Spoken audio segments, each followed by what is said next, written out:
Hello there! Welcome back to Star Wars in a Galaxy. Watching all the Star Wars we can get our hands on. Today it is regular episode 65 of Star Wars in a Galaxy. I just said that twice.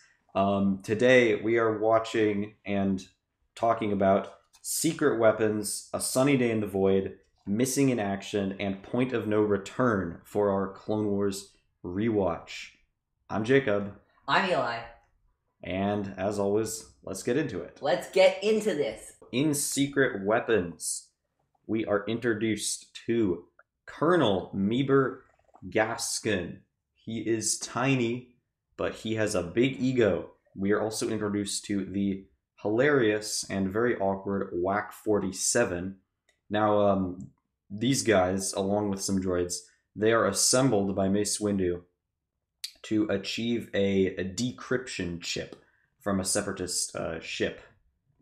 So the episode, it pretty much, from there, it plays out pretty predictably, but it's pretty cool. They go on the ship, hijinks ensue, all the droids have been fitted, except for WAC, they've been fitted with some kind of special upgrade, so they, cause some carnage on the separatist ship. Well, technically, BZ doesn't get anything upgraded, but we'll get to that later. Yeah, technically. Sorry, my bad. We'll get to that, though. And, they eventually they make off with this encryption chip after a lot of quick thinking and robotic hijinks. So, yeah. That's what's going on. Our fortune cookie for this episode is humility is the only defense against humiliation. I mean, yeah. Like, it's a cool wordplay trick. We get it. You guys are smart with words. Yeah. You know what I mean? I mean, honestly, this could be, and maybe should be, in my opinion, the fortune cookie for all 4 episodes, for this whole quadrilogy. Because it's real. This whole thing is really just Meebur Gascon metaphorically face planting, or metaphorically like stepping on a rake over and over again, because he's just. His heart is in the right place, but he is so egocentric. He is really full of it. He is really full of it in these episodes. No kidding. I would actually agree with. Also, I was looking ahead to the point of no return fortune cookie. I think both can be summarizing the entire arc. But yeah, there's that line in the Rise of Skywalker that everybody always ignores that I think should be focused on more. There's that line that Leia tells Rey, "Never underestimate a droid." There's this. A recurring theme in Star Wars that the people who you always think are going to have the least impact in the story always have the most impact in the story. Yeah. It's a Star Wars classic, and this is just that. There's that line that Gascon says at the end of this episode. Funny thing about droids, the last thing they'd expect to betray them, other droids. They're hiding in plain sight this entire time. And, the funnier part is, in Missing in Action, they're, they're trying to sneak past those battle droids, and they're like, well, we can't just sneak past them. They'll recognize us, because they scanned us on board their ship. And they don't recognize them immediately, which is weird, but then you gotta remember, the power of D-Squad is that nobody, they could literally be any droid. They're not a very, other than Gascon, they're not very distinctive. They're just a bunch of astromechs. So, Yeah, I mean, like I said, yeah, this whole arc is just Gascon learning to not discount droids, learning to trust his teammates in this crazy endeavor that he gets sent on. Absolutely. I want to talk about this. When asked what his favorite arc of the Clone Wars was at a convention, George Lucas replied that the D-Squad arc is his favorite arc of Star Wars: The Clone Wars. I took a lot of time in my notes for these things trying to figure out why. And that's one of the reasons. Lucas loves his underdog story. That's what he loves. He loves the underdog story. He certainly does. Also, you'll see later that the plot of the second episode, A Sunny Day in the Void, is very similar to Lucas's first film ever made, which is called THX 1138 4EB Electronic Labyrinth, which you will see 1138 pop up a lot in Star Wars as a reference to that, and of course, the sound system that Star Wars was made on is the THX sound system. So it's a huge influence, and it's very it's fitting for this arc. Well, I actually found out also during my research for this episode today. Shout out to Star Wars Explained, because I got this from them. Absolutely. Lucas said that he liked Sunny Day in the Void the most, because the whole desert thing was like part of the movie where they were in a prison that was just all white, and they were just wandering around in there for like 20 minutes. Yeah. And I have to say, I mean, this whole arc does kind of feel, especially the 2 episodes in the middle of especially in Sunny Day in the Void and Missing in Action, the whole thing kind of feels like a George Lucas fever dream, or it kind of feels like he was like just writing the entire thing down when he was like super high after like getting teeth pulled at the dentist or something. Like it's so just. There's something about this arc that is just... I don't know, because if that's George Lucas high, then I never want to see him sober again, because I love those 2 episodes to death. My thing is, I don't know if you got this thing. You know, Star Wars has always been described as, what genre is it? Fantasy. Science fantasy. Fantasy, yeah. Mixed between science fiction and science fantasy. Sometimes I would say, like the Mortis arc, it goes very fantasy. The Mortis arc is complete fantasy. Yeah. I would argue that this arc is complete sci-fi. What do you think what would you say makes this more sci-fi? I don't know. The opening chase, I know this is cutting ahead a little bit, but the opening pulling out of hyperspace to intercept with the comets in the very beginning of A Sunny Day in the Void felt right out of a science fiction movie. The crash landing on Abafar, the stranded on a remote planet, there's no, as what Ken Knapsack calls the sword and sorcery part of Star Wars. There's no mystical elements of it. There's practically no Jedi except for the very beginning of Secret Weapons and the very end of Point of No Return. Yeah, it's all robots. It's all robots. The enemies are pretty much all robots. And the other thing that really convinces me is Gascon. Gascon is a Zilkin, which sounds like an alien from a sci-fi novel from the 1940s. He also looks like an alien from a sci-fi novel from the 1940s. You know, the little green men, as they're called. Yeah, he does have that look about him. Yeah, it's and of course, Star Wars has many other roots other than sci-fi and fantasy. We saw in Visions. Visions is the the samurai Japanese influence part, and of course those are important, and Mandalorian influenced the Western part and all that kind of stuff. But undoubtedly science fiction, your Star Treks of the world, your all of that kind of stuff, your Flash Gordons, it was very influential in Star Wars, and I feel like we see a lot of that here. And you'd think, because I love the fantasy side of Star Wars, you'd think I'd hate this arc because it has almost none of that. I actually really love it, for reasons I'll detail later. I don't know. That was just me. Yeah. That makes sense. I guess I can see your point. Now, personally, I didn't see as much of the sci-fi side, I guess, in my experience of rewatching it. But yeah, I mean, I guess to get into the plot of the episode, Meebur Gascon, he definitely makes a strong impression. Absolutely. At the start, I would say. I mean, but that's pretty much what you get all along. Like, there's honestly not that much change for him. I feel beginning to end. Oh, I feel like there's a lot of change for really him. Yeah, because he's way more compassionate in the end. It feels like he's way more... He's still got that sense of grandeur to him, of course. But he's way more... He cares about his squad. That eulogy he gives for BZ in Point of No Return would have never happened in the beginning. Yeah. Okay, that's true. That's a good point. So there is, I think, there is some of that. I will say... I guess I would have liked to see kind of maybe him work on his ego a little bit or something. Absolutely. But there are also stuff, I think Star Wars excels at this, actually. There is a certain part where where there's character development, but you still have to maintain a little bit of the character from before. Here's what I mean. Yeah. Like, when Kylo turns back into Ben Solo in The Rise of Skywalker, this is a really weird example, but you hear an inverted version of Kylo Ren's theme become Ben Solo's theme. Yeah. Kylo Ren's and Ben Solo's theme are very similar, because Kylo Ren and Ben Solo are very similar people. They're still not the same person. Ben's changed after he got redeemed. Okay.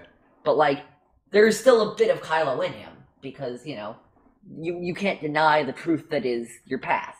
Yeah, okay. And I feel like completely redeeming him, I guess, like completely solving his problems would like take away, I guess, from his character in general. That's just my opinion. But speaking of Gascon, actually, you know who voices Gascon? I found out. I did not find that out. Who is it? It's your boy Steven Stanton. He kills it. Steven Stanton kills it as Gascon, I feel like. Yeah, he does a great. And definitely is I think kind of a very unique character. Yeah, and I think Ben Diskin also kills it as Whack 47. Oh yeah. My favorite part of that first episode, I gotta say, is every time I didn't write this down in my notes. I just chuckled every time this happened. Okay, Captain, Colonel. Yeah, I mean that's kind of the perfect. The Colonel Captain thing is the perfect encapsulation of those two characters. Yeah. Where you have Whack 47, you know, trying his best, but he's a bit of a goof, and he makes some silly mistakes, you know, Captain Colonel. And then on the other side of that, you have Meebur Gascon, who he's getting very upset over something that is pretty inconsequential, because it reflects on his own status, and it is a jab at his ego, and that's the one thing that he's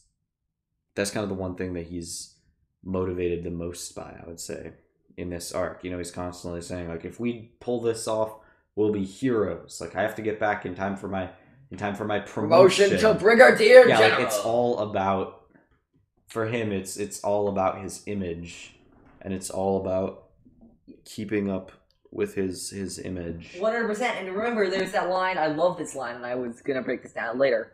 We'll come out of this looking like heroes. Yeah, Why looking like heroes, not being heroes? Because he doesn't even care about being a hero, even if he thinks. I think deep down, subconsciously, the most important thing to him, at least at the beginning of the story, while he is clearly like dedicated to the mission. Like, he wants the glory, he's tired of being a map reader, basically. And he wants the glory. By the way, that reveal, I know we're jumping ahead of this, that reveal was so incredibly well done. Yeah. You are a map reader. Well, you know, I was in tactical analysis, so you are a map reader. Yeah, it was so funny. I love that. Do you want to get to the like what I call the Mission Impossible part of this episode, where they all do all those upgrades, and I feel like they should have gotten the masks from Mission Impossible. That yeah, like imagine if they're just battle droids and they're like a Mission Impossible thing. Imagine the masks make them look like battle droids, and then they rip it off, and they're just the droids. Yeah. So to be honest, this part of the episode, with the upgrades, it kind of, this is probably one of the lowest points for me. Really? Of the entire arc, yeah. Really? Yeah, it's not particularly bad. It kind of made me, I felt like I was kind of rolling my eyes when I was watching it. Like, to me, the idea of each one of them having like, ooh, one upgrade, one special talent thing, it's like, oh, very, it felt a little bit too kind of video game-ish. That's to fair. me. Like, why not just like give them what they need, try and deck them out a little more.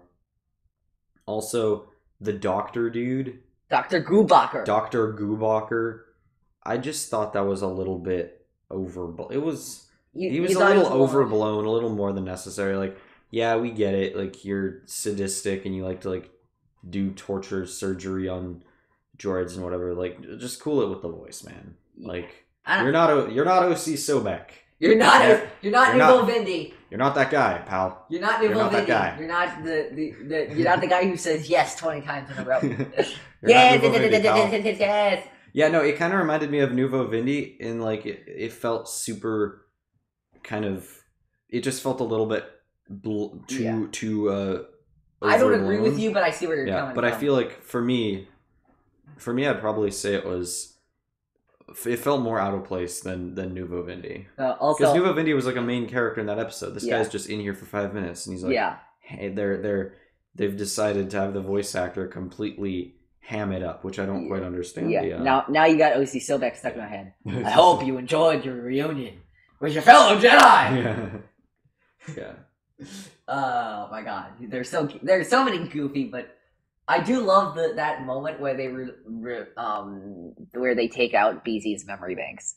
What do you like about it? It's one of those like, it's a sadistic move. It is cruel, but it's just like you know that is like. I think this happens a lot in Harry Potter too, where there's like a professor who retires because he wants to spend time. There's a professor who retires because he wants to spend time with his 1.5 remaining limbs. Who would that be? I don't know if it's a passing reference in Prisoner of Azkaban, but it doesn't matter. But like, just imagine the image of that: 4 limbs, 1.5 remaining. Yeah. It's one of those cruel jokes that they just pass off without like any other further notice. Yeah. That I think just feels so quintessentially Star Wars. I mean, it's kind of like Darth. I mean, it's kind of like Darth Vader after Mustafar. He had for the choice to retire and spend some time with his 1.5 remaining limbs, I guess. But you know, he chose to. No, not his 1.5 remaining limbs. Yeah, he didn't have any limbs left. Didn't he have one? Didn't the robot? Was the robot arm not the arm that got chopped off? Did he not have a? Did he not have a? Did he not still have a biological hand? I think he got all of his limbs chopped off on Mustafar. So he didn't have a biological hand ever. Vader, no. Oh, interesting. I could have sworn. I'm 99% sure, but I could be wrong. Anyway, well, we digress. Yeah, I'm going to get corrected by somebody. As his Star Wars fandom. Yeah, and then this is the other fun thing. So then they get on the mission, and then Whack, proving that he does not want to be just a pilot, sets the shuttle on a collision course with a Separatist dreadnought, which is just objectively stupid. Yeah. Like, I'm sorry, but like, come on. I mean, that is kind of. I think it's kind of funny because it is kind of like the problem with computers. Is like computers do exactly what you tell them to do. Oh wait, computers do exactly what you tell them to. Like, oh, you tell a robot you need to get the attention. Well, the robot's like, well, I got their attention, so I don't see the problem here. Yeah. So I don't know. I found that part funny, personally. I found it funny too, and I would push back a little bit against the computer doing exactly what you told me to. Ironically, I think we're going to switch places in this because A Sunny Day in the Void, I'm going to say this right now, provides maybe the strongest case in any animated Star Wars anything for droid sentience. Oh, absolutely. I gotta say, like, you've very much been on the side of droid sentience, and I've very much been a questioner and a skeptic with that. Sunny Day in the Void is an interesting episode. It's an interesting episode just generally, but yeah, it's great. Anyway, yeah. And then what else you got? What do you got next? I don't know. Do you want to move on to the infiltration scene? So I feel like that's where things start to get.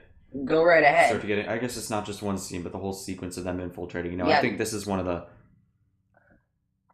Even though it is within the context of these droids plus this tiny guy, it is nice to get some action. I think, or I think the action is pretty well done. I like the whole getting into the comm vault thing.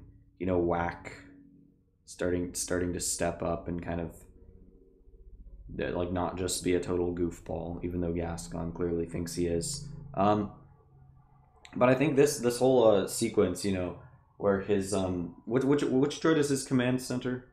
The one he sits inside of? BZ. BZ. Like even after BZ gets fried, like he shows a severe in this part lack of compassion and a lot of arrogance. I think. Oh, absolutely, yeah. And also the way he just like doesn't want to get his hands dirty, even though he's ordering them around. I'm like, man, this is not like it definitely is a big. It definitely is a big contrast from the lead from the front way that the Jedi characters in the Clone Wars like to do things. I would say, but there's some funny moments like he's giving his huge speech about how you droids, you're not gonna derail me. I've waited my lifetime for this assignment. It's interesting also that he says like a bunch of droids aren't gonna get in my way, as if the droids are his adversaries instead of his allies. His allies, yeah. Which I think is very telling. It is. It's very telling about his character. It is, and there's that line again. I'm going to refer back to Potter again. Apparently, this is a very cross franchise because I've already mentioned Potter and Mission Impossible. But there's a line that Sirius Black says, "If you want to take the measure of a man, look at how he treats his inferiors." And I think that's very telling. They're all inferior to Gascon, and in Secret Weapons, absolutely, he treats them like shit.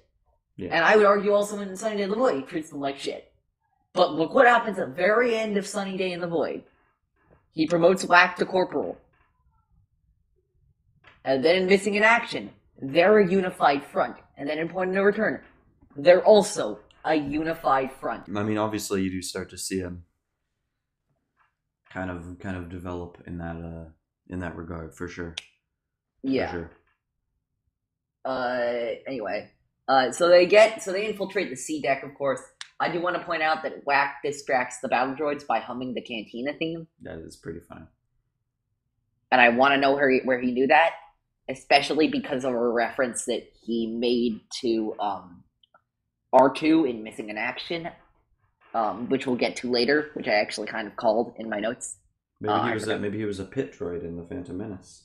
No, I'm going to reject that because in Missing in Action, he says he's never been to Tatooine. Oh, interesting. Maybe he was on another planet where the modal nodes were on tour. Yeah, maybe. That's what I'm going with. Maybe they were just playing a really popular song. It was funny because I actually said in Sunday in the Void my notes for it. Oh, Abafar's kind of like Tatooine. I wonder if when R2 was on Tatooine in A New Hope, he was like, "Oh, it's just like Abafar again." Just wandering around the middle of nowhere. And then in the beginning of Missing in Action, Wax says something to R2 like, "Oh, if you say it's like Tatooine," I'm like, "I called that. I called that. I called him saying that." I'm very impressed with myself. So we meet our second super tactical droid of this series, which I thought was named Kraken. That's actually in the Clovis arc. His name is Aut-O. Aut-O. A-U-T-O. Aut-O. Aut-O. Huh. Yeah. Very nice pun, Star Wars. Nice pun. Yes. Well done. Very done. Very well done. By the way, golf clap. You know what? Golf clap it up. You know what the name of the super tactical droid in Point of No Return is? Point of No Return. Oh gosh, there's another one? Yeah. Remember, because they kill the one. Oh yeah. I mean, the only one I know is Kalani. That's the only one I know. This is Aut-O, and the other one, you know it? No. I don't either. They haven't named it. I looked it up. They did not name. Unnamed super tactical droid. Unnamed super tactical droid. Okay, they just decided not to. They're just like, nah.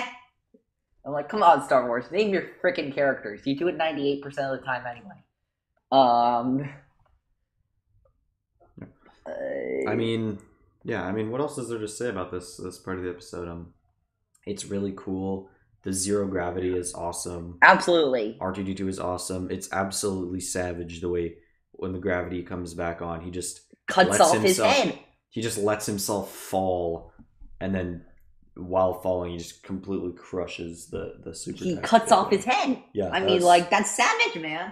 That's freaking savage. You know, I'm telling you, R2-D2, man. R2-D2 is a freaking savage. He is going off. Yeah, in this episode. Go off, brother. Go off, brother. Let's see. But I think one of the best lines is when they're fleeing the ship. and they're trying to get back to their shuttle, and they're stopped by some battle droids. But then one of the battle droids says, "Out of my way, you stupid astromechs!" Yeah, Like that's just the perfect line. Like it is. if that's not the fortune cookie, yeah, if that's not the lesson here, like put into, like if that's not them saying, "Hey, listen, listen to what we're saying," I don't know what is. And then the line after that, which I mentioned earlier, funny thing about droids, the last thing they expect to betray them, other droids. Which is like another level of irony, considering that it's coming from Meebur Gascon, who doesn't really suspect any kind of usefulness at all out of droids, and seems to have more contempt for but them. then again, I think he's growing as a character. He is growing as a character, but still, it's like... So I did dig up some trivia from Trivia Galleries, Wikipedia, etc. Some trivia for this episode, which I found. So, there is a droid in here named QTKT. Yes, belong to Ayla Secura. Not to be confused with R2KT, who's the droid named after the girl Katie, who sadly passed away from brain cancer, and that droid was named in Katie Johnson's honor. Yes. No, QTKT actually was created with R2KT in mind, but they said they didn't want to have two droids that started with R2, since R2D2 was already there. So, I mean, they may have made it worse. Lucasfilm may have made it worse for themselves, because now they're running around out here with R2KT and QTKT, both of which are gray and pink. So you go figure that one. Yeah, my only plot is, why don't you just retcon R2KT into being QTKT? Or better yet, just have it be R2KT and just refer to R2KT as KT or something. Yeah. Like I don't know. It seemed it would be a nice. It would be a nice way to bring in. That's what I'm gonna do. I'm gonna headcanon the retcon in so that it's QTKT in the other episode too. Yeah. Now another interesting thing I found out, super obscure. The swarm mines. Yes. The swarm mine animation asset is actually very similar to... It was based on the vocal emulator asset from when Obi-Wan went undercover as Reiko Hardeen. He had to swallow that little the robot bug, which I think that's just hilarious. A great example of how, like if you look closely, they're constantly, reusing this and that, just to keep costs down and make the show viable to create. Because and I think there's got to be some kind of cosmic significance here, but I can't figure out what. Meebur Gascon, his design is based on early unused concept art for Jar Jar Binks. Makes sense. It does make sense if you think about it. Makes sense. The floppy eyes, yeah, no kidding. Yeah. Okay, let's get on to A Sunny Day in the Void. All right, Sunny Day in the Void. A Sunny Day in the Void is a crazy episode of Star Wars: The Clone Wars. They get in the shuttle after stealing the encryption module. They jump to hyperspace. Then they realize something's going wrong. They have to exit hyperspace, and they collide into many comets before crash landing on the planet of Abafar. They see nothing around them, and the technical information that the droids get on Abafar is only that they're in a part of Abafar called the Void. They wander around the Void for a long time, finding a dead body in another ship, until eventually R2 and the rest of the astromechs part ways from Gascon and Whack to split up.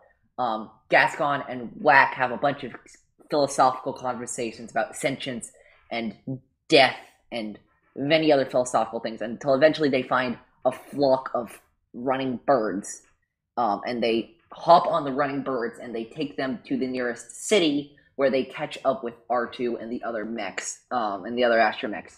That's the episode. The fortune cookie is, when all seems hopeless, a true hero gives hope. I guess the true hero here is Whack, then. I think so. And, I'm thinking Leia, Last Jedi, hope is like the sun. If you only believe it when you see it, you'll never make it through the night. Fake it till you make it, sort of thing. Yeah, totally. Absolutely. Yeah. Yeah, it's a great one.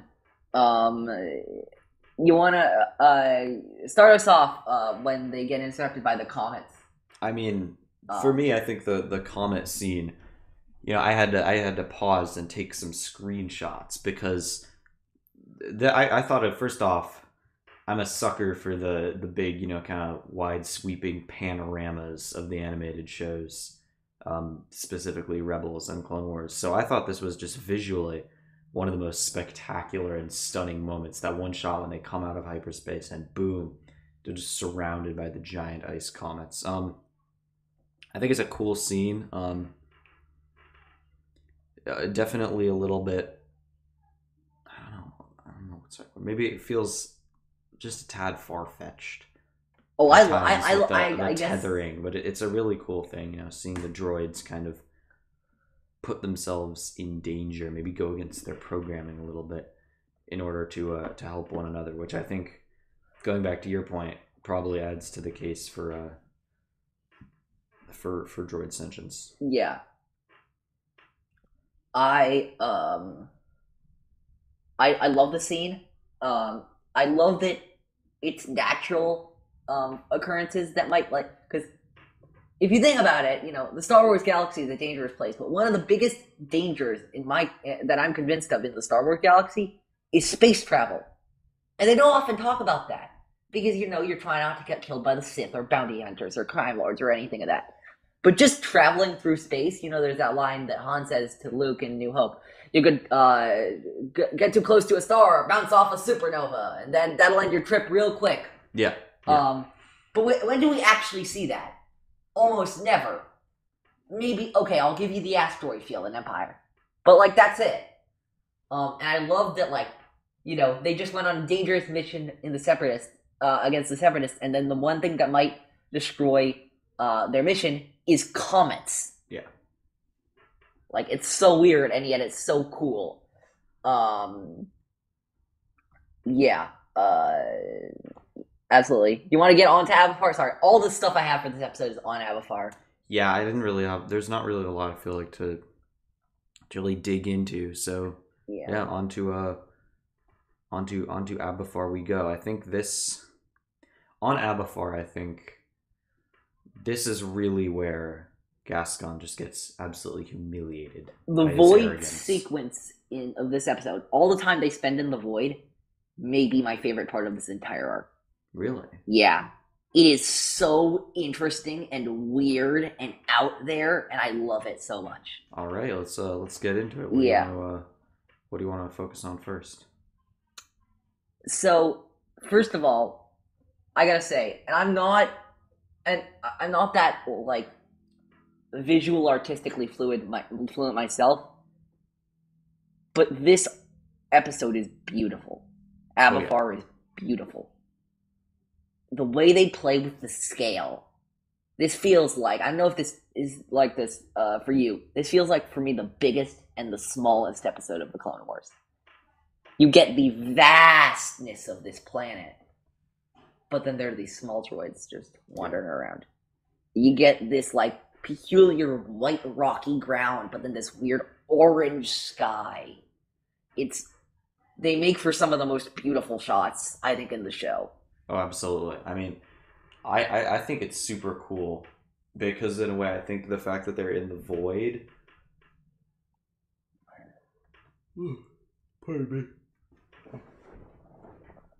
I think the way that they're in the void, it just kind of creates almost a blank canvas. A blank canvas for us to just see Meebur Gascon's his self-reflection, him just kind of breaking down as a person, and then kind of, I would argue, this probably is where that paradigm shift for him happens of giving more respect to the droids. I think even if he doesn't show it, I think his experiences with Whack is that's really what probably sets it off. Yeah. I don't know. It's one of those things for me. It's it comes back to ego again because, they are on this huge planet, and they're small individuals. You know, Gascon can see this wide expanse around him, and it gets him to wonder how big he really is, like how important he really is. It's beautiful. I love it so much. And then they start talking, and when they start talking, that's the beauty of this episode. So yeah, they talk about the difference between organics and droids. Yeah. And Gascon argues that he is better than the droids because why? Because he has training and the droids have programming. That's the whole thing. Training, programming. And are those the same thing? I mean, Whack kind of disproves him, and yeah, and I think also whether or not they are the same thing, it kind of, the episode kind of makes a point about how I think the real world lesson here is like people are kind of treated by like robots. A lot of the time, you know. One of the things trying to be programmed, you know. One of the things I most appreciate about this episode, specifically in this arc, I mentioned this when we were talking about Mortis. This arc, I feel like, is so incredibly subjective. Like, especially Sunny Day in the Void. Sunny Day in the Void is such a subjective episode. You know, Alden Diaz loves to mention from Empire Strikes Back, he defended this on the stream a few weeks ago with me, the cave scene from Empire. What's in there? Only what you take with you. It's the idea that, like, you know, the goal of this episode is not to convince you of anything. It's not trying to convince you of a point. It's not trying to tell you what to think. It's not trying to guide you to what to think. It's simply presenting a thesis. It's presenting some ideas. And then asks you to make up your mind about what you think. Yeah. I think that is a good point about this episode. And it's one of those things where it's like, you know, I have my opinions, of course, and like, you know, there's that whole like, one of the things this covers is what makes us human, what makes us alive. Yeah. And you know, this has been covered in other science fiction. I'm thinking Blade Runner, where, you know, there are these humans and then there are these replicants, which are made out of organic material, but are not human. Except for maybe they are, and we don't know, and the entire movie is about trying to figure out what the differences between humans and replicants are.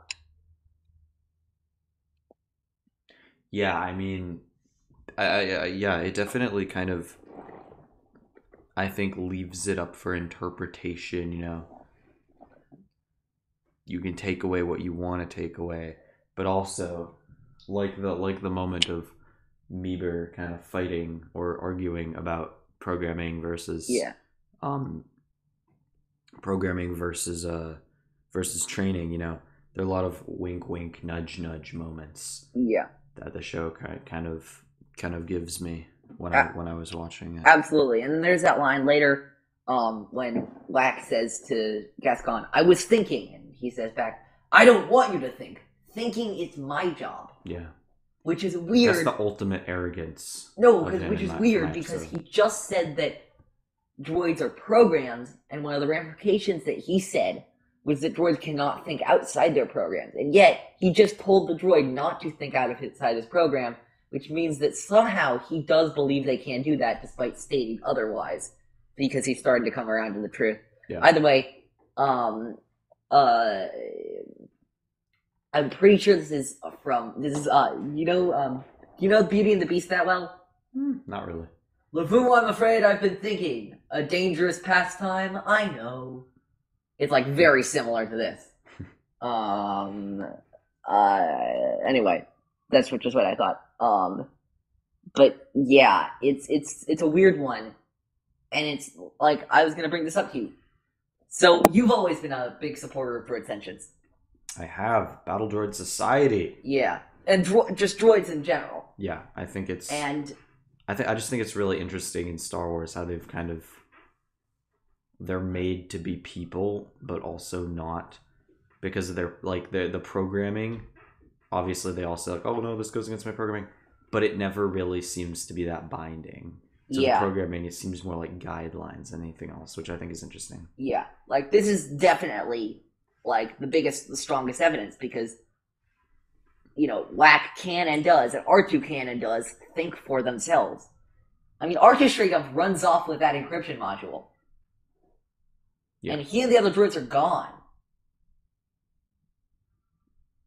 Like that's not programming; they're just deciding to do that. Yeah, who would program a droid to? Yeah. Who would program a droid to disobey their director? Yeah, Or and disobey there's a Gascon says to Black, I can't believe I'm forced to justify my existence with a droid. Yeah. Which is weird because he kind of, I think that's another example of Gascon's lack of humility, because the entire arc, he kind of takes issue with the very existence of droids, or at least the existence of droids as entities that have use or that can have intrinsic value. Did you catch? Do you want to go on to when they find the other ship? Oh yeah, let's do it. I think that's so. Did you catch the Easter egg in that other ship? No, I don't know. I don't. So they found the skeleton in the ship, right? Yes. Who's the skeleton of? It's of Star Wars Legends fan favorite character Jaxxon. Really? Yeah. The lime green bunny. Yes, the bunny rabbit. Of course it's the bunny. Of course it's Jaxxon. Jaxxon has more officially been brought into canon alive, actually it's not Jaxxon, sorry. It's not Jaxxon, it's Jaxxon's species. That's what it is. Jaxxon's species was brought into canon by this episode.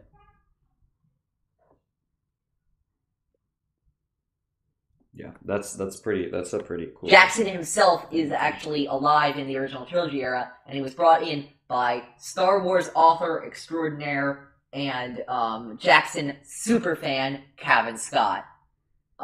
Brought him officially into canon. So yeah, Jaxxon is canon, everyone. Hey, if any of you are coming here from the Bombad Cast's trivia stream, first of all, welcome to Star Wars in a Galaxy. We're so glad to have you. And second of all, I hosted a trivia contest. And one of the categories I wrote for the trivia contest that did not end up being used was about the D-Squad arc, and Jaxxon was a question in that trivia category, because I was planning to promote In a Galaxy on the stream if they picked that category, which unfortunately they did not. But yeah, if you haven't, by the way, quick plug, if you have not watched that match, go watch it. It was so much fun being on the Bombad Cast, reuniting with former In a Galaxy guest Jared the Dark Jedi. Hey, love Jared. Yeah, though I'm pretty sure he's spoiler for the match, I'm pretty sure he's still pissed at me because of that 5-pointer I gave him. Oh, Eli. Yeah. No. He got technically knocked out. Yeah, it's bad. Didn't mean to spoil it, but yeah, it's not good. Do we want to get over to the? Yeah, this is the crazy thing. So you remember when Gascon gets on the highest part of the ship, right? Yes. Climbs up and scouts around and stuff. Yeah. And he's talking to people. And then Black says, I do not know who he's talking to. Maybe whoever programmed him. I'm like, it's a throwaway line, but it's just so brilliant. Yeah, him kind of pleading with his god or creator, or yeah, maybe it's some destiny versus free will all over again, And that is a very big nudge, wink, wink moment from the episode, I think. Yeah, to get us thinking about these things, because C-3PO, he's always saying, "Oh, thank the Maker." Oh, thank the Maker. So I mean, yeah, in a way, it kind of all loops back around. Absolutely. Yeah, it's a great one. And then by the way, I'm gonna skip a little bit ahead here. When he sees the Mirage, which is a common trope, seeing something that's not there. Oh yeah. Did you catch Black saying that he should have jumped? Yes, I They did. made a suicide Yeah, joke no, this in is a dark. kid's show.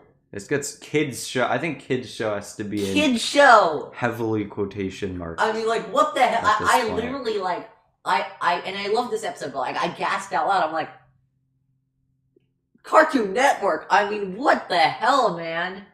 Yeah, I mean, is this before? When did Cartoon Network stop airing it? After this, oh, it was after this. this. It was at the end of, it was after season 5, and this is 5, so yeah. Yeah. No, they aired that shit. I mean, like, what the hell, man?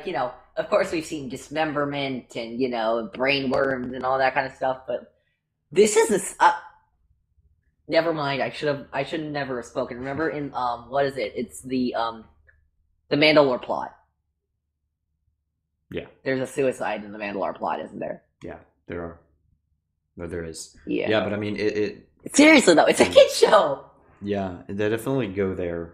They in go this there, arc, which they go surprises me, considering that on the surface, this is something that's interesting in this arc, and I think this is something that you've kind of figured out a little bit before me, is that even though on the surface it is goofy and it is a very weird premise, especially Sunny Day in the Void, there really is a lot to think about, especially in regards to all these debates, especially, when it ends up being Whack, the one saying, giving up is not in my programming, is it in yours? And, just cool moments like that, Oh, absolutely. No. It is one of the most philosophical episodes of the Clone Wars, like, ever. I don't think we're gonna get to something as philosophical as this one. Yeah, I want to get to one more quote from Gascon before the Flight of the Birds. Okay. Think about it. Life is a void. We search and search for answers, but there are none. I mean, yeah, if you... That's It's certainly an outlook you can have. It's a deep philosophical question. I also think it's a meta joke, though. We The search void. and search for answers, but there are none. I think it's saying, you want us to tell you the answer to all of these philosophical questions, we're not going to tell it to you. We search and search for answers. You guys keep asking us for answers for these questions, but that's not the point of the questions. The point of the question is not the answer. The point of the question is the question. Yeah. I think that's something that this episode actually does pretty well for the Clone Wars, where a lot of the moral lessons, or a lot of the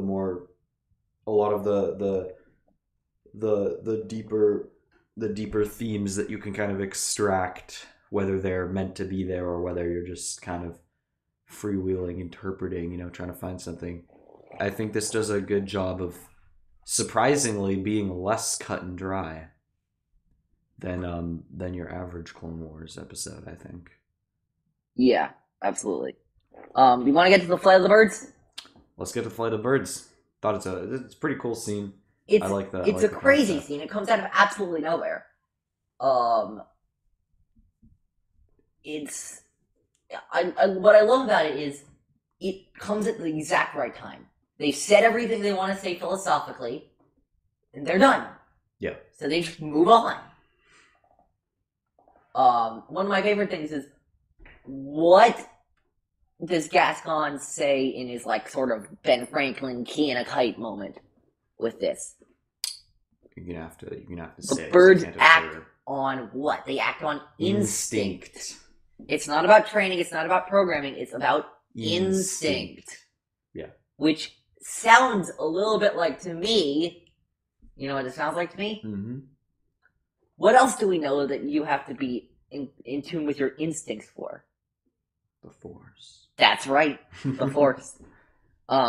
Even when it's not about the Force, it it's still is about the Force. I can find a way to make anything about it. Welcome this. to Star Wars. Yeah. I actually could not find a StarWars.com trivia gallery for this episode, somewhat inexplicably. I could not find it on the web. It doesn't need one. It's too good. It doesn't need one. In Missing in Action, they go to the Abafar city, the D Squad, and they are kicked out of a diner by a Sullustan named Borkus. They later find one of his employees who is an amnesiac clone named Gregor.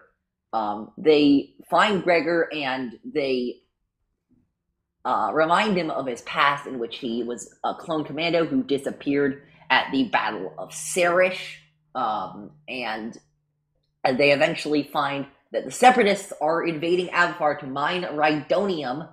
By the way, Rhydonium, shout out to the Bombad cast and the Nerd Academy podcast, who both got that question wrong in the trivia stream. But it wasn't in the category of the Clone Wars. It was actually from The Mandalorian. So, yeah, sorry, guys. Anyway, they find out the Separatists are mining Rhydonium for a huge bomb. And so they try to escape the planet. They steal the Separatist shuttle, but Gregor sacrifices himself to get all of D-Squad onto that shuttle, seemingly dying, but of course, what's the most famous phrase in the Rise of Skywalker trailer? No one's ever really gone. Exactly. Once again, welcome to Star Wars. Welcome to Star Wars, where nobody dies and stays dead. Nobody dies. We still haven't gotten a good explanation. Unless you don't have a name. Unless you're an unnamed character. Then you are definitely dead. Yeah. We still don't, by the way, have an answer as to how Gregor survived that. Because we see him on the next chronological appearance is not in Rebels, actually. It's on Darrow in the Bad Batch, if you remember. Yeah. We just never get in, we're just like, yeah, Gregor's on Darrow now. And we're like, wait, didn't he die? And then they're like, no, he didn't. Moving on. I guess he just somehow survived the big explosion. Massive fiery explosion that engulfed the entire spaceport. Then again, you know who also survived the massive fiery explosion? Who? Palpatine. True. That is true. Yeah. Anyway, Fortune Cookie. Technically, he did some weird clone stuff. That's true. Yeah. That put an image in my head that I'm not comfortable with. Some weird clone stuff. I know that was not meant to be an innuendo. It sounded like an innuendo. Oh, is this like the Hishe? Palpatine got busy? Sort of, but I'm thinking like he did weird stuff with his body and then with the clone body. No, oh man, okay, yeah. Okay. Too far. Well, it's all good though. Fortune Cookie is a soldier's most powerful weapon is courage. Yeah, pretty much. Yeah. Because Gregor is like, Yeah. I don't know. It's kind of, it feels a little self-explanatory. Yeah. It's One Gregor. of my things is for this episode, I really wish we got the word hero in the Fortune Cookie instead of soldier. I wish we gotten the word hero somewhere in here. Because that's what this episode feels like, a hero's journey in a lot of ways for Gregor. To rediscover who he was and to rediscover yeah. Yeah, it's an interesting episode. Personally, I wasn't a huge of a fan of this one as I was of the others. But I mean, it's cool, Gregor. It's like definitely surprising. I remember seeing that episode for the first time, being like, "Wait, what?" When the clone pops out, when Gregor first pops out, you're like, "Wait, what the heck?" Yeah. So it's a cool premise, but yeah, it doesn't really do it for me. Oh, I that's weird because this is, I think it's one of my favorites of this one, honestly. Yeah. That's good. It's just not really my not my cup of tea. That's fine. By the way, let's talk about Gascon eating garbage. That's rough, buddy. Like, it got gritty real quickly. Yeah. And I love that. I love that kind of. I don't like the whole I'm not a huge fan of the Rogue One kind of grit, but I like this kind of grit. You like the eating garbage kind of grit. I like the eating garbage kind of bit. I mean, I think the diner scene could be another reflection of the pitfalls of having such self-importance as Meebur does. Like, what would have happened if he had just walked in and politely asked to buy some food instead of marching in, announcing himself, being like, "I am Meebur Gascon. I'm in a hurry, so I'll just take some food. Thank you very much." To be completely honest, I think Borkus is just an asshole. I mean, no, Borkus is totally an a-hole, but even Borkus Like they don't get much business on Abafar. Come on, like even Borkus, Yeah. By the way, or not. How Star Wars of a name is Borkus. Borkus, yeah. I love that name so much. It feels slightly Jack Porkins-esque in the way it's, of course, being applied to a very overweight, almost pig-looking like species. And then there's a fun reference later on. They find the landing pad, and Gascon says, "But there's no way in Malachor that I'm going to lead this pitiful blah blah blah."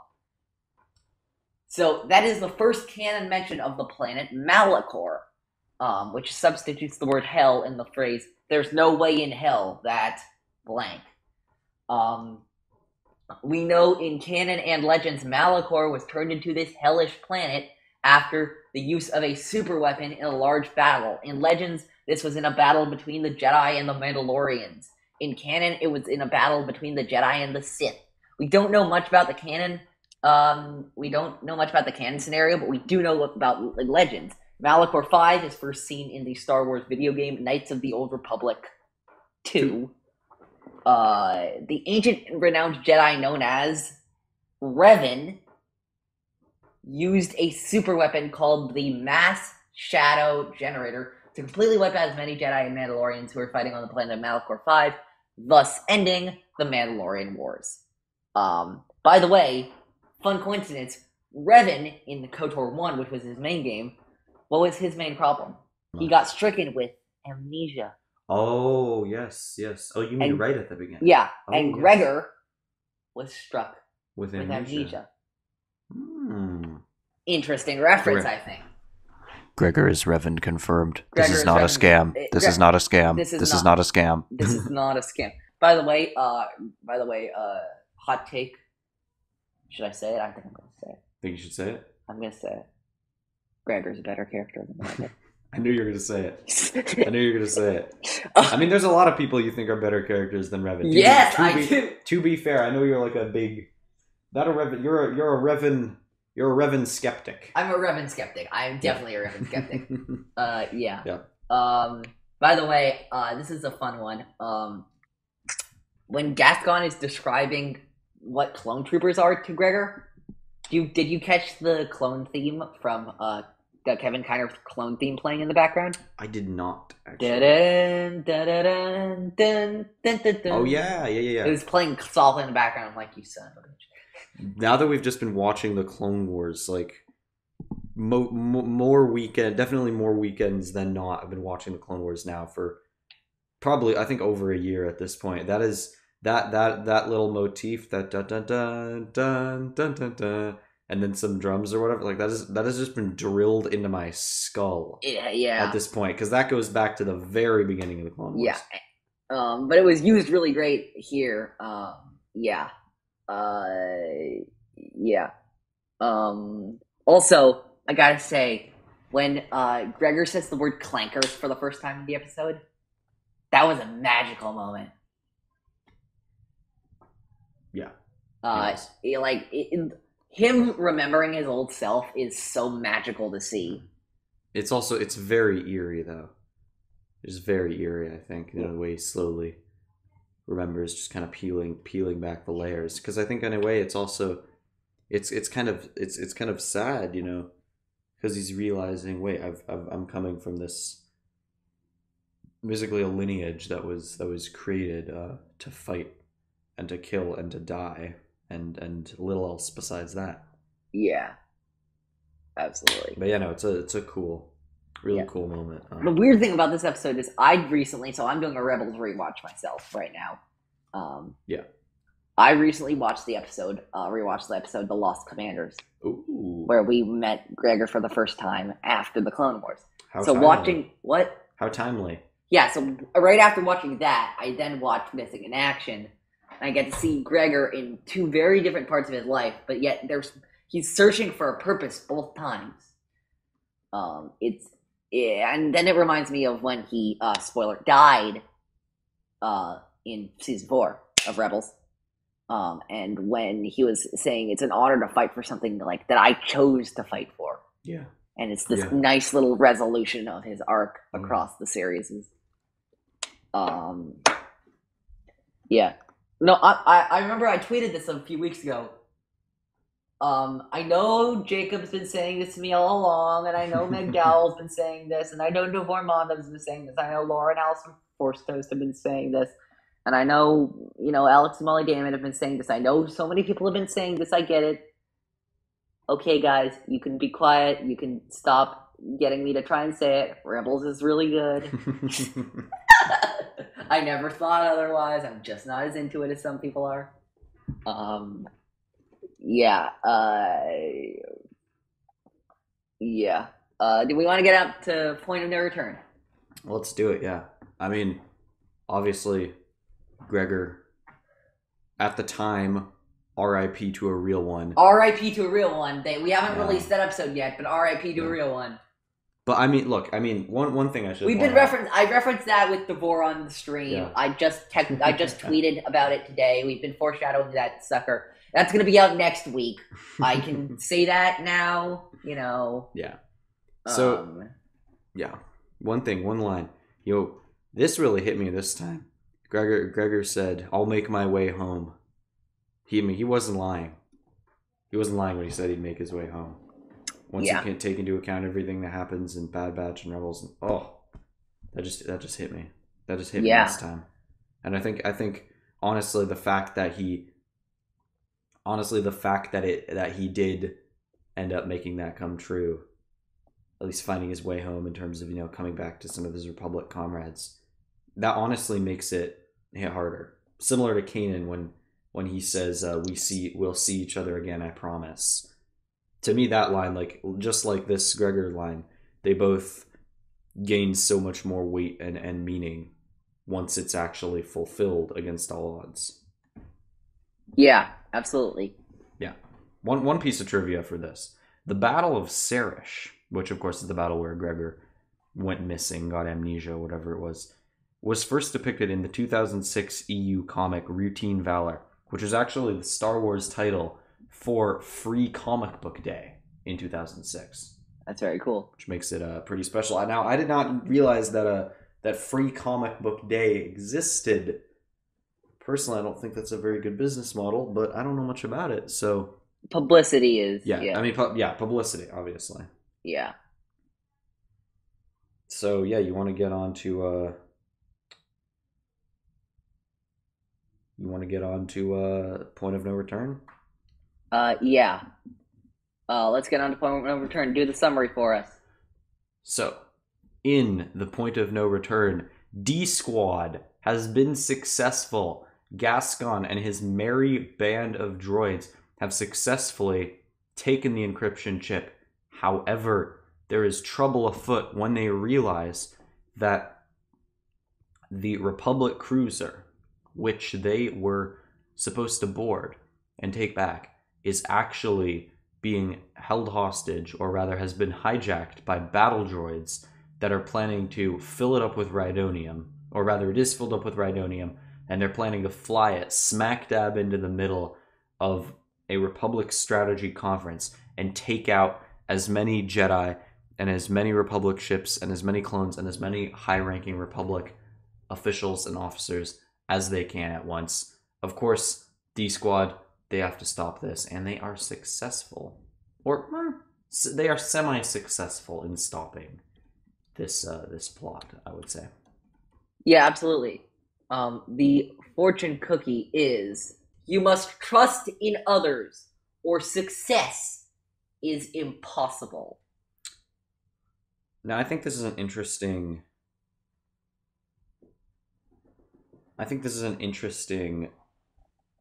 fortune cookie because it's one thing. It's one thing, to respect everyone else, respect the droids. It's another thing to really trust them, and I think that's the next step for Gascon, and that's something that he gets to work on in this episode. Absolutely.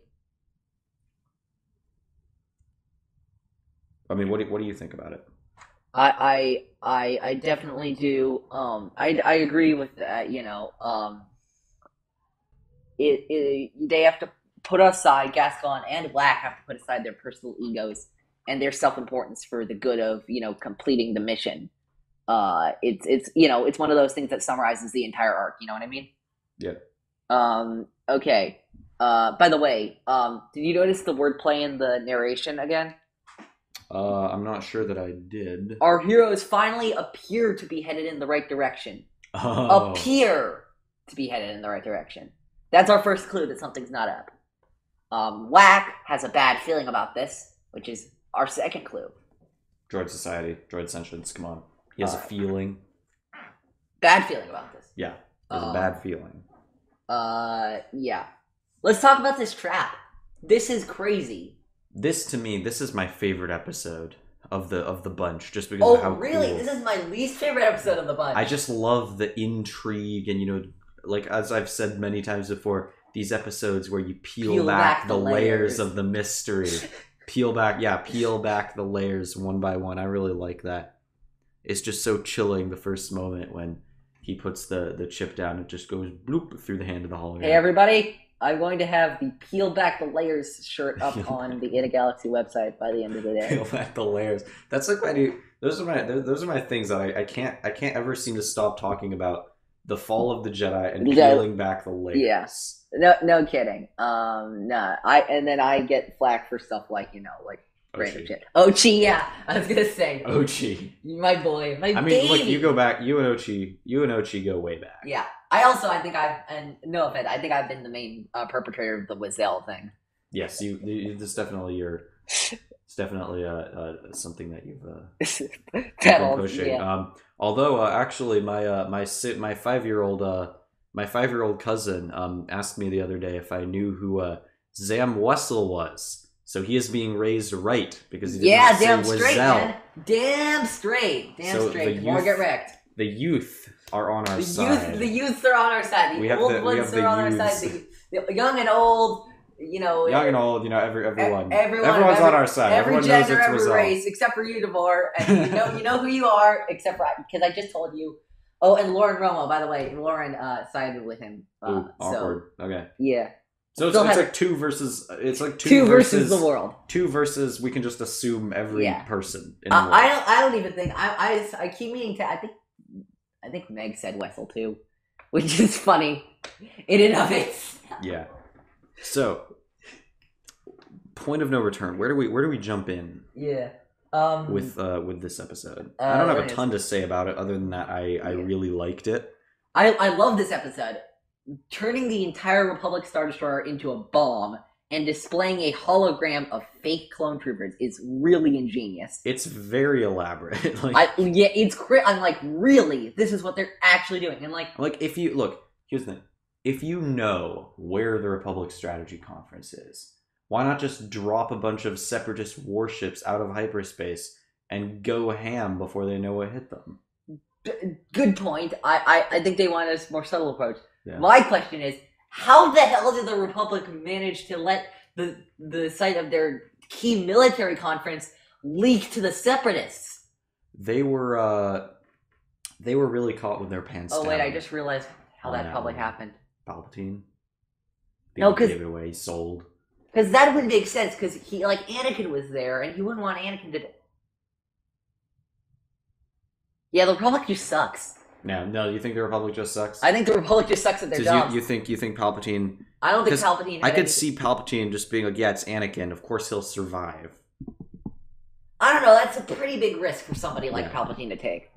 Yeah, I mean, even with his 16,000 even with the power of the Force and like a bajillion midichlorians, it's pretty hard to overcome a giant explosion that's trying to vaporize you. Anakin nor Obi-Wan are right there, and they don't detect the bomb before it goes off. Yeah.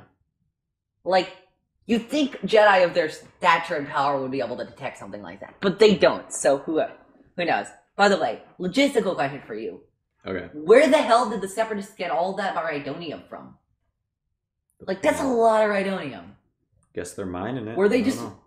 mining it on Abafar and Morak and planets like that since the beginning of the war. Is this going to be like a Death Star thing where they're like losing millions and billions of credits once that thing actually detonates and fails? Like, I mean, look, like how much, like how many barrels can that really be? Like in the grand scheme of things, so many barrels. There's a whole galaxy, though. I know, but like there's a whole you wouldn't galaxy imagine of Rhydonium explosive out there. fuel would be cheap. Yeah. Anyway, it doesn't. It's so weird. Well, I mean, let's see how much. Let me look up actually one thing because I'm. Actually, I'll look up the Wikipedia page for Rhydonium. Yeah. Fuel mostly been mined out on Abafar. Oh, it's also on 2 other planets, Sarakor and Tralgaria. Interesting. Oh, it's dangerous to exposed skin. That's cool. Yeah, maybe because it'll explode and vaporize your skin. That's true. Yeah. Java Rhydonium mined. Oh, it was in Bad Batch and Rebels. That's cool. And apparently The Force Awakens as well. Oh, I see. The crashed Star Destroyers on Jakku that Rey goes through in The Force Awakens were... That makes sense. That's cool. It's been all over the place, Rhydonium. What were you going to check? I mean, look, a barrel of oil costs what? Let's just say $70 right now. Yeah. Not sure exactly. Even if this is worth like 10 times that, $700 per barrel. Like, yeah, these are the separatists. They have yes. they have fun. They have funding. They have monies. They have a funding. They have money. Yeah. That's true. Yeah. Yeah. Let's see. But it is a big investment to be sure. Yeah. Also, by the way, Buzz Droids. I think this is the first appearance of the Buzz Droid in the Clone Wars, which is crazy. We've been in 5 seasons of the show, and this is the first appearance for the Buzz Droid. What about the episode where Ahsoka saves Anakin in the crashing ship? Does that not have Buzz Droids? Is that before? The Downfall of a Droid, is that? Downfall of a Droid? I'm gonna check. Maybe, no, I'm thinking of a wrong Jedi. This is before That's after. that. Let's see. What was the first? Yeah, this is the first appearance of the Buzz Droid. Really? In the Clone Wars. Really? Wow. Yes. I kind of can't believe that it went on for that long. I know. Because they're so they seem so iconic. In Sith. They're in Revenge of the Sith. They're in one of the movies, and they appear in 3 episodes of the Clone Wars. Point of No Return, Sabotage, and The Unknown. Also, did you know they run like they? You didn't know? Sorry. Also, did you know they roll like droidicas? Really? That they do that in the episode. They curl up into the ball and they roll around. Like, that's so weird. And I kind of love it, honestly.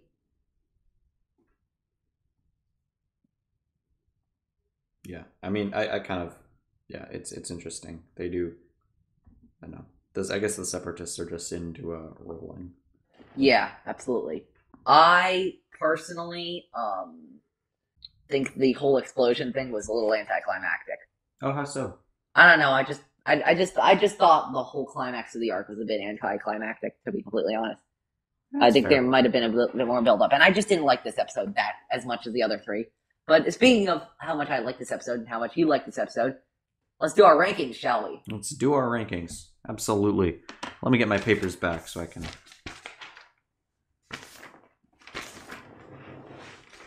All right. Okay, number 4 for you. Bottom. Let's go bottom. Bottom of mine would be Missing in Action. Bottom of mine would be Point of No Return. Interesting. My number 3, I would have to say A Sunny Day in the Void, honestly. Number 3, Secret Weapons. My number 2 would be Secret Weapons. Number 2, Missing in Action. And my number 1 would be Point of No Return. Number 1, A Sunny Day in the Void. Did we just almost have completely opposite lists? Yeah, almost. Yeah. Yeah, I think the things that I liked about this and the things that you liked about this arc kind of didn't quite match up. Absolutely, and that's fine. Enjoying, yeah. No, it's interesting to see how we can both watch it and extract. Yeah. I thought the philosophical stuff in Sunny Day in the Void was like mind blowing. Yeah, I think it was cool, but I didn't really.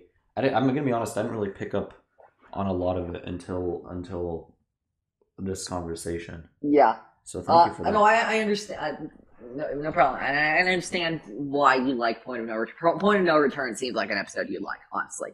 I'm not saying that is a bad thing. I'm just saying that, like, yeah, it seems like when you'd like it. It seems like when I'd be like, it's okay. You know what I mean? But let's get to everybody's favorite part of Star Wars in the Galaxy. What you've brought me to die is worth 1/4 portion. That's right, 1/4 portion. We're doing something a little bit different. We have this month, where we talk about the Star Wars things we've been watching/doing this month. Jacob, you want to start us off? Yes, this month I have been digging in deep to Thrawn Ascendancy, Greater Good. I'm getting into it. It picks up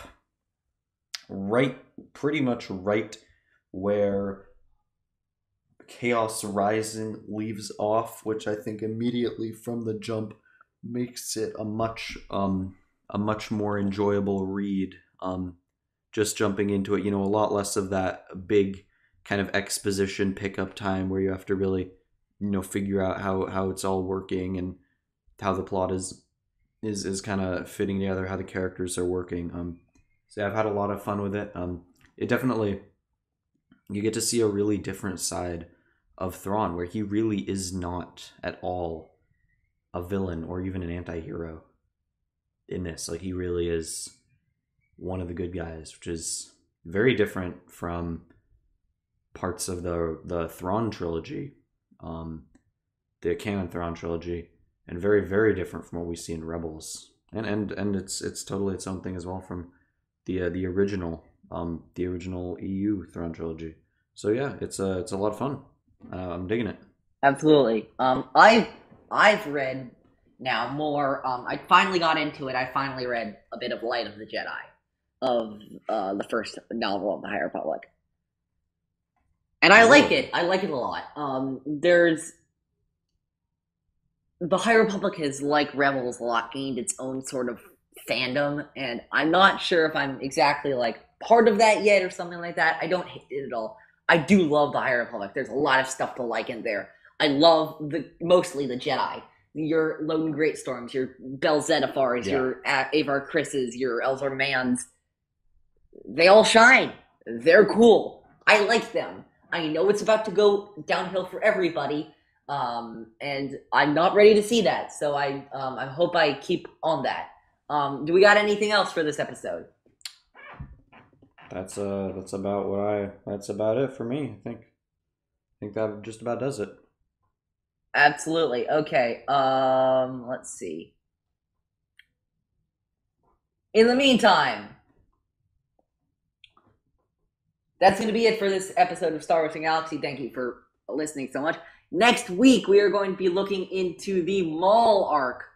The Maul episodes of Season 5 of Star Wars The Clone Wars. We're not going to be alone, though. We're going to be joined by Meg Dowell and Devor Mondam again. And hashtag RIP to a real one, because we already have recorded that episode. So look out for that. It's going to be a fun time. In the meantime, follow us on Twitter at InAGalaxyPod, Instagram at Star Wars in the Galaxy. You can listen to us on Anchor, Spotify, Breaker, Apple Podcasts, Google Podcasts, wherever you listen to your podcasts. We'll be there. Go check out the Bombadcast YouTube channel. I was on there to host a trivia match. It was a lot of fun, and it was a very shocking result, at least for me. And I think that's it. May the Force be with you, always.